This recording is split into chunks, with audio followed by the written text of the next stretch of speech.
Agajanian Quinn, a member of the California Arts Council and Beverly Hills Arts Commission, is the former West Coast editor of Andy Warhol's Interview magazine and society editor of the Herald Examiner. Her cover stories can be read in Venice and Detour magazines, and she is a contributing editor to California Apparel News. For the next half hour, Joan will bring you inside news and views on society, art, film, and the exhilarating worlds of these multifaceted people. Here is Joan Quinn. Hi, I'm Joan Quinn, and welcome to our show, Joan Quinn, Etc. Our guests are Paddy Calistro and Betty Goodwin, the authors of L.A. Inside Out, a Viking studio book, and production designer Jeremy Railton. But let's get started. A former columnist for the LA Times, Paddy Calistro has co-authored 4 books which range in subject matter from interiors to costume design to cosmetic makeovers. Her colleague, Betty Goodwin, was a feature writer for the Los Angeles Herald Examiner, my old alma mater, with an emphasis on popular arts and fashion. She reports on style and the social scene now for the Los Angeles Times. Together, Betty and Paddy have written L.A. Inside Out. The book is chock full of current facts, which are entwined with the rich cultural history of Los Angeles. Paddy, how did this book come about, and how did you two get together? Well, Betty and I have always wanted to do a project together. We were both staff writers for the Los Angeles Times. And we also felt that there was a real lack of a pictorial history of Los Angeles that showed how people have lived through the years since the city was founded. So that's how it really got started. And then we were lucky enough to find a publisher who had the vision to see. Did you have an idea of what houses you wanted to find, or did you just start looking? We really, it was, first we sat down and decided what the major cultural influences here were. And once we determined what those were, including the automobile, the impact of the entertainment industry, even the important spiritual movements that have grown up here. Once we decided what the major cultural influences were, then we really had our challenge to find houses that met this kind of criteria. So you actually came down with a list of things you wanted to do and then had to find the houses that matched. How did you do that? It was like being a detective. That's the only way to explain it. Plus, our publisher gave us the added challenge of saying he wanted to see houses that had never been published before. Oh, so would you start asking your friends, or how do you go about doing that? We drove up and down streets. Did you? We left notes in mailboxes. We knocked on doors, and surprisingly, people let us in. In fact, one day, we were let into a home, and we told the lady, "Please don't do this in the future. You don't know us." Don't let anyone in. Right, don't let anyone in. We're glad you let us in.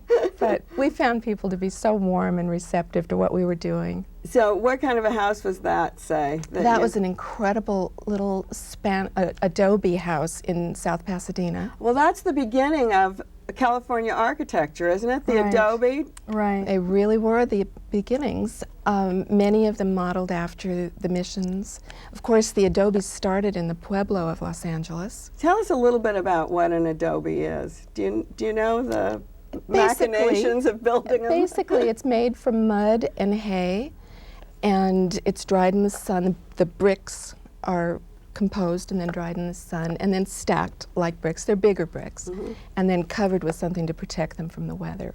Actually, it was tar, wasn't it? There was tar used on or brea, as we all know, in LA, for the roofs. But the 2 missions in Los Angeles that were built by the Spaniards were both made of adobe. And that was really the primary building material, and it worked so well here because it kept the sun and the heat out when it was very hot, and it stayed warm when it was cooler. People say we have no past as far as architecture goes, but look at what you found. After the adobe, what kind of architecture then sprung we- up. And why did they stop building like that, do you think? Well, actually, adobe was used for many years. Oh, it Many was. years. I think that the laws finally changed in about 1933. They were earthquake laws that adobe had to be reinforced, and that became more difficult. But I think that you actually still can build an adobe house today. Oh, It's just not very practical. And also, at the turn of the century, there was a wave of Midwesterners coming out here to settle. And they brought, what happened is they brought with them their own architectural styles from back home, which was the Victorian. Oh, right. So then it So was the next, it was just absolutely out of touch to build an adobe house. You wanted to live in a Victorian at the turn of the century. You used some architectural photographs, yes. historical photographs Right. of those things, didn't you, in the book? Well, of many of the buildings that no longer exist. And the Victorians, actually, on Carroll Avenue, there's such a nice array of them that we were able to actually go in and photograph a Victorian, beautiful home that was In immaculate condition. Do you have a picture of one of the of the things we were Victorian. talking about? This is the oldest house. Let's Yes. show that. Is this an adobe? Yes. Yes, this is an adobe structure located in Long Beach. It was built Rancho, in 1800, Spanish land grant. called Rancho Los Alamitos, and it sits in the middle of a tract of very modern homes. Is that right? Yes, And it's just open to the incredible. public. So how did you find that? Just No, it wasn't just. We didn't just happen to be driving We there. really had to do research. And we did research. We went to the library and we read books on Los Angeles history and guidebooks and everything we could really lay our hands on. And we got in our cars and drove around to all the historical houses. so if you were looking for Victorian at that time, were there lots of differences in the Victorian houses you found? Yes, depending on where they were located. Certainly on Carroll Avenue, you found the Victorians that belonged to the rich people who wanted to be close to downtown.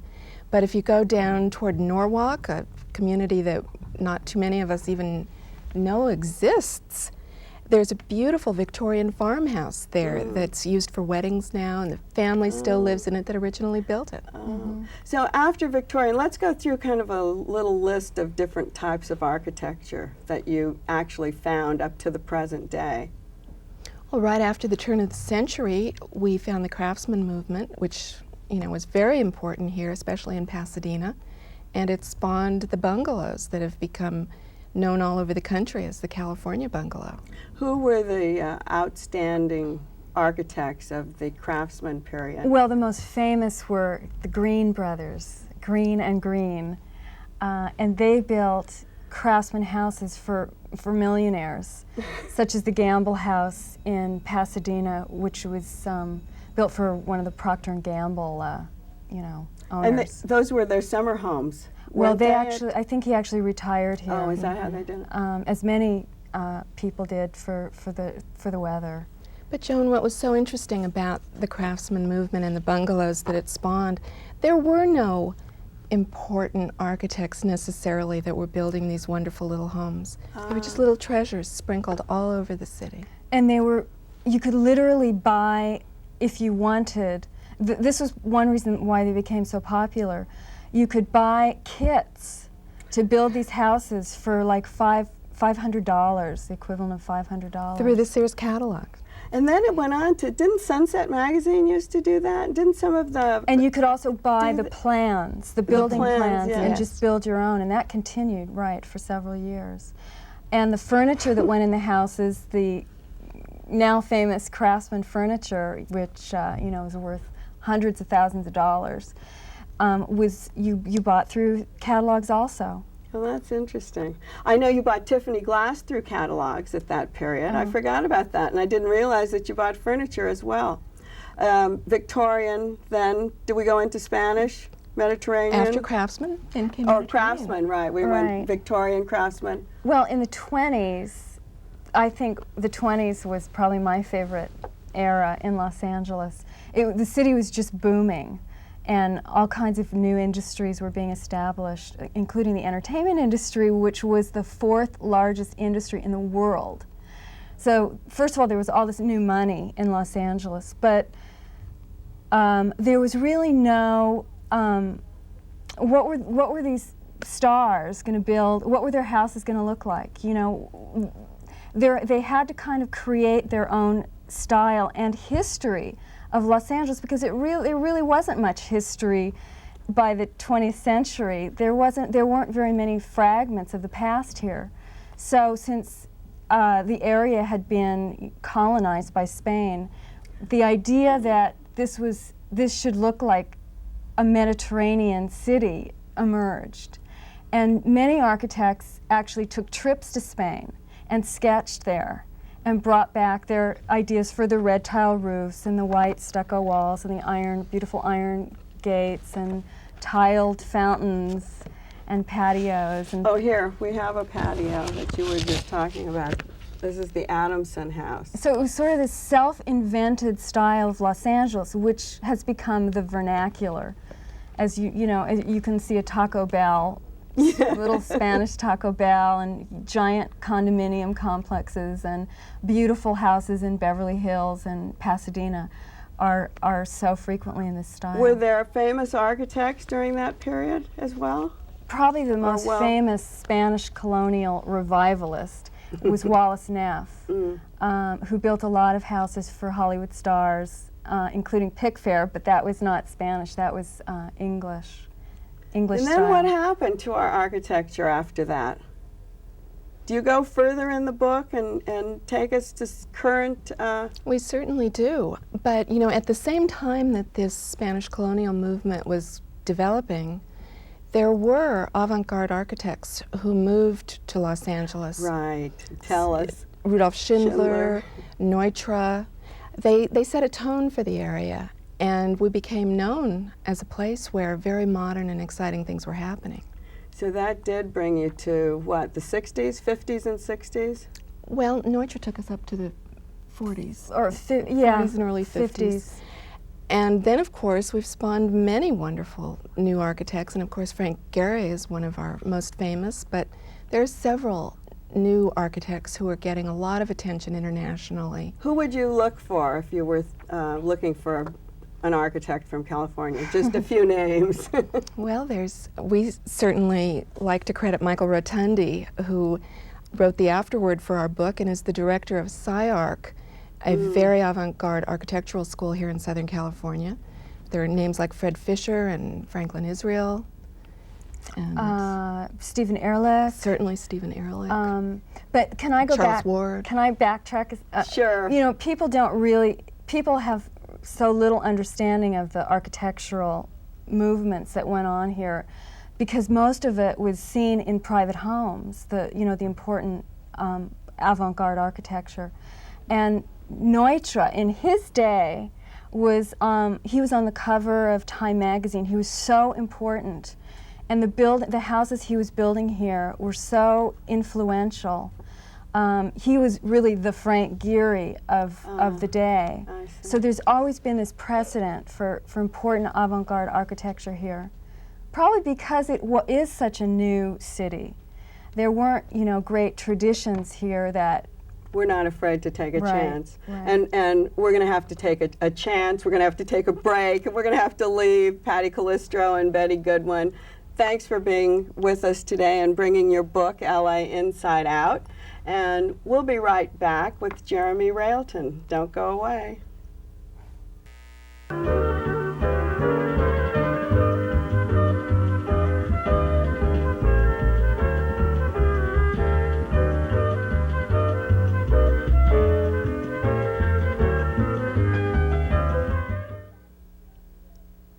I'm Joan Quinn, and we're back with Jeremy Railton. Jeremy was born in Rhodesia, which is now Zimbabwe, Africa. As a young boy, he'd never seen anyone white outside of his family until he was sent to boarding school at the age of 9. His habit of removing his shoes during class was quite annoying to the other children, and I bet it was to the professor as well. Why did you do that, Jeremy? Because I'd never worn any shoes.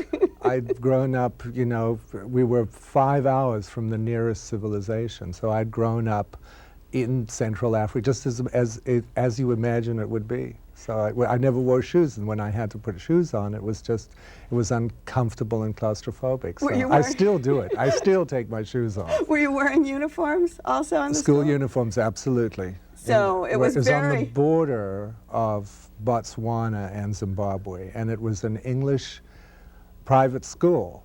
So there were cricket fields. So outside the gates there were, you know, giraffe and zebras and bushmen, and inside it was all cricket, and our papers were marked in England. That different? Yes, right in the 50s. So when your shoes came off, it was very noticeable. Very noticeable. Your father wanted you to be a farmer. I thought maybe that's why you were used to being in the dirt. Actually, funnily enough, it was sort of the other way around. I wanted to be a farmer, and I actually wanted to be a game ranger because I love animals. And he was the one that said, you can't, you're going to turn the entire place into a pet store. And you cannot be a farmer, you have to go away and be an artist. Oh, he did? He was, you know, they were both very, you know, they pushed me away. Oh, so you did go away and be an artist, or you went to art school in London? I went to art school, first of all, at Michaelis in South Africa for a year, and then I went to London in the best years of going to London, 1967, so it was, I got that, you know, that great era that London was there. So you went to St. Martin's? Yes. Which is, I think, kind of very hip compared to the Royal Academy. Right. Is that right? It was very hip and very easy, and I didn't really do much work there at all. I mean, I had a lot of fun and was exposed to a lot of people, and I think that was the thing that was most important, that I had a time where I could just have fun and learn about the world, because I was, you know, very naive. Even if you read and travel, and my parents have traveled and, you know, well educated, but you still, you know, going to London was very important for my development. When you were finished with school, did you actually think you were going to be a production designer? No. I thought I was going to be a painter. So I thought I would just sort of wander around. You know, it's strange, when I look back, I can't ever remember making any decision. I just let everything flow. It's strange now, but it was every day was one day at a time, and I just sort of fell into everything. Like your life just kept going. It just kept going, and I kept getting these wonderful opportunities plopped down in front of me, you know. Well, now we have you with us today, and you're a production designer. Right. So tell us what that is, because you have a slash on your resume: production designer, art director. Right. So let's start with production designer and see how it differs. Well, the interesting thing is that actually when you leave Hollywood and sort of go out in the world and people ask you what you do, you say, well, I'm a set designer, I'm a production designer. Nobody knows what it is. And so I just have to say that what it is like an architect is in life. So when there is a film, you get a script and you look at that script and then you create the architecture for that film to happen in. So when you start out, you're an art director. You are actually not necessarily controlling the entire look of the project. Production design is something that you can grow into. I think you get it through age, you know. So like could two people work on a project, like have an art director? Always they do. Oh, they There's do? a whole hierarchy through the art department. I see. So you have set designers who sit there and draw, you know. So the production designer is the visionary that works with the director and with the cinematographer, you see. So, you know, the art department is the thing that can actually put visual form to an idea. So that's where it is. And then, of course, in the other things like live, it's, you know, it's slightly different. But does the same thing happen with everything? Because you not only do films, you do commercials and stage, television and stage and rock and roll tours and anything that I can do. But are they all production designs per se? I've got to the point now where I can call myself that because I know I've just been doing it long enough. So I know enough about lighting that when I work with the lighting designer, then I can actually keep the project to hold together rather than it's all separate departments and everybody coming in. So the idea is to try and keep everything, that the costumes, although I don't design the costumes and I don't do the light by any means, I can go in there and sort of create a vision and talk about the vision so that everybody then falls through, you know, So with it. it's your vision, then you meet with the costume people and the lighting people, I mean, and you work together. Sometimes it's a costume designer's vision, and then I can stir it around. I think I that, see. especially when it's film and television, it's very much a collaborative thing. I don't think there is any one single dictator on a set. You know, that everybody works together. You brought a couple of renderings or Right. drawings. They're like beautiful pastels. Did you do these yourself? Yes. You And actually yes. do the work? Right. And it's funny because I haven't painted now for maybe 6 years. And so what these are is, I guess, the way I paint. But basically how this has happened is that I've developed a style that I can get a drawing done in 2 or 3 hours. So let's talk about these two on All the right. table. These two were a show for Las Vegas, as one of those big spectaculars. And what's maybe interesting about these is this was the creation, so I had to create, you know, the forum in a tin shack, actually, is where it was. So this drawing is, you know, how I solved the problem so that we could have, you know, elephants and people marching around. And then when Nero played the violin, it burst into burned. flame, so it burned. And it burned. And so there's the interesting thing about this is half of it is film and slide, and then there's only really 6 real fires on this whole set. The rest is, you know, smoke and. But that's how you change from one set to the other. Well, it's one with of the the ways. lighting and. One of the ways. In live, one of the important things in live productions is to be able to move so that you don't always have that curtain come down and everybody sit around in the dark. So it's like so that it can just sort of transition in front of your eyes. I see.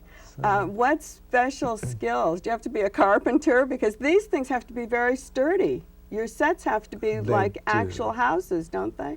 Or Some do. I think the special skills is really brave, just being fearless and developing the ability to be able to see stuff in your head.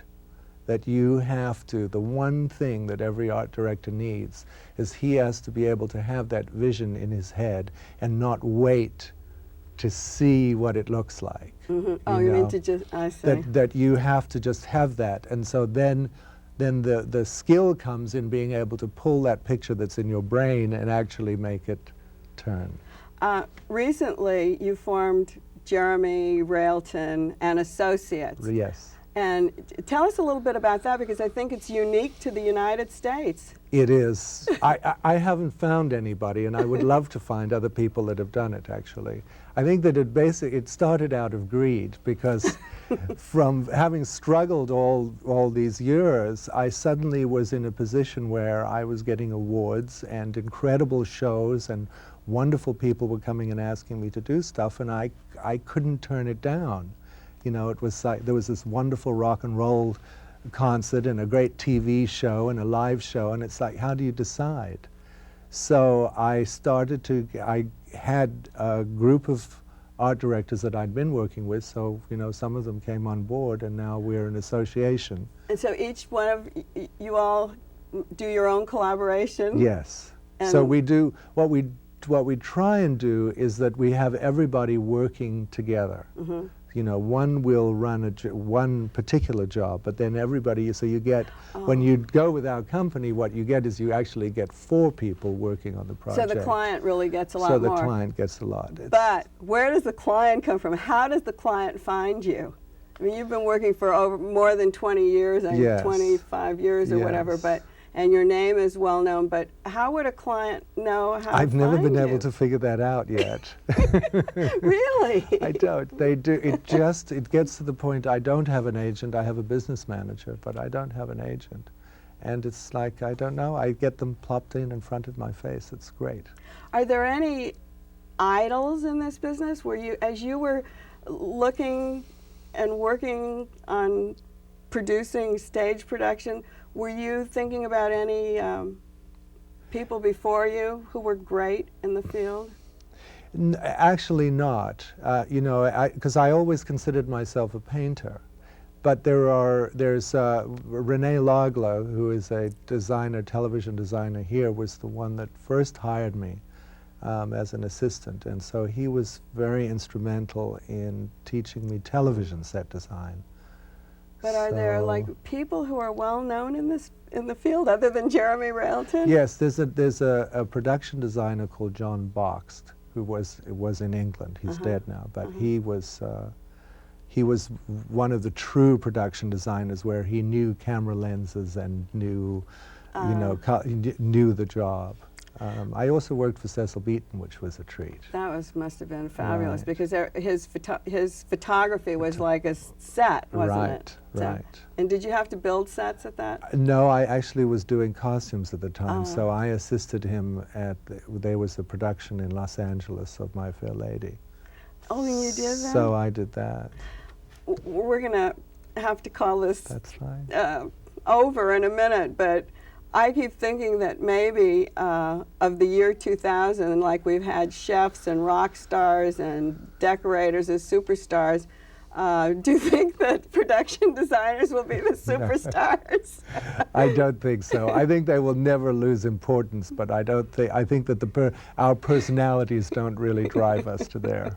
But they will always be there, production designers. Well, we're happy to have. I love the idea. I love the idea too, and we're really happy to have had Jeremy Railton with us today. Thanks so much for being with us, and thank you for being with Joan Quinn, etc. We'll see you next time.